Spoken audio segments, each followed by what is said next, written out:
అందరికీ నమస్కారం అండి.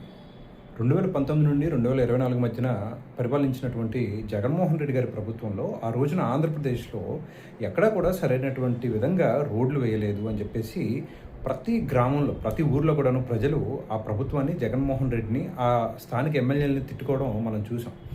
మనం కూడా చాలాసార్లు ఎక్స్పీరియన్స్ చేసాం. అంటే పల్లెటూరులో వెళ్తున్నప్పుడు ఆ గుంతలు పడిపోయినటువంటి రోడ్లు, విరిగిపోయినటువంటి ఆటో చక్రాలు, సడన్గా ఆగిపోయినటువంటి కార్లు, అలానే బస్సులు, ఇవన్నీ చూసాం. సో ప్రజలు విసిగిపోయి వైఎస్ఆర్సీపీని ఓడించిన తర్వాత, కూటమి ప్రభుత్వం వచ్చిన తర్వాత పంచాయతీరాజ్ శాఖ ద్వారా పవన్ కళ్యాణ్ గారు కొన్ని వేల కిలోమీటర్లు, వచ్చిన 22 నెలలు 23 నెలల కాలంలోనే ఆయన కొన్ని వేల కిలోమీటర్లు, వందల కోట్లు ఖర్చు పెట్టి రోడ్లు ఇప్పుడు బాగు చేస్తున్నారు. చాలా వరకు చాలా గ్రామాల్లో రోడ్లు వేయడం జరిగింది. ఇప్పుడు ఇంకా పనులు జరుగుతూ ఉన్నాయి.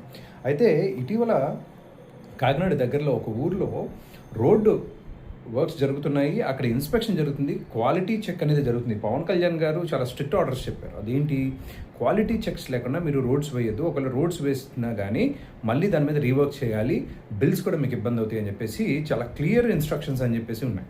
సో ఆ ప్రాసెస్లో భాగంగా ఆ రోడ్ని చెక్ చేస్తూ ఒక చోట ఒక గుంట తవ్వి ఎంత ఉంది, అది ప్రాపర్గా, ఆ లేయరింగ్ ప్రాపర్గా ఉందా లేదని చెక్ చేస్తుంటే ఈ వైఎస్ఆర్సీపీకి సంబంధించినటువంటి కొంతమంది ఉన్మాదులు, కొంతమంది కాదు కానీ ఒక ఉన్మాది ఏం చేశాడంటే, ఇదిగోండి చూసారా రోడ్లు పెచ్చులు ఊడిపోతున్నాయని చెప్పేసి ఒక వీడియో చేస్తే, సిగ్గు శరం లేకుండా, బుర్ర బుద్ధి జ్ఞానం లేకుండా కేవలం ఫేక్ న్యూస్ల ద్వారా బ్రతుకుదాము అనేటువంటి ఈ పీడోఫైల్స్ గర్ల్ వీళ్ళు ఏంటి అంటే, సోషల్ మీడియాలో వైఎస్ఆర్సీపీ వాళ్ళు ఇదిగో పవన్ కళ్యాణ్ నేతృత్వంలో సరైనటువంటి క్వాలిటీ ఉన్నటువంటి రోడ్స్ లేవు అని చెప్పేసి విస్తృతంగా ప్రచారం చేశారు.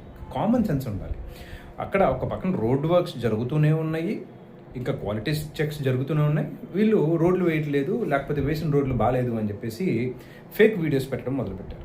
సో అంటే ఇక్కడ మనం అర్థం చేసుకోవాలి, వైఎస్ఆర్సీపీ అండ్ జగన్మోహన్ రెడ్డి తాలూకా భావజాలం ఎలా ఉంటుందంటే, ఫేక్ న్యూస్ల ద్వారా బ్రతుకుదాము, ఫేక్ న్యూస్ ద్వారా జనాల్లో ఒక నెగిటివిటీని క్రియేట్ చేద్దాం అనేటువంటి డిస్ట్రక్టివ్ మైండ్ సెట్ ఉన్నటువంటి థాట్స్ జగన్మోహన్ రెడ్డి అనుకోదు.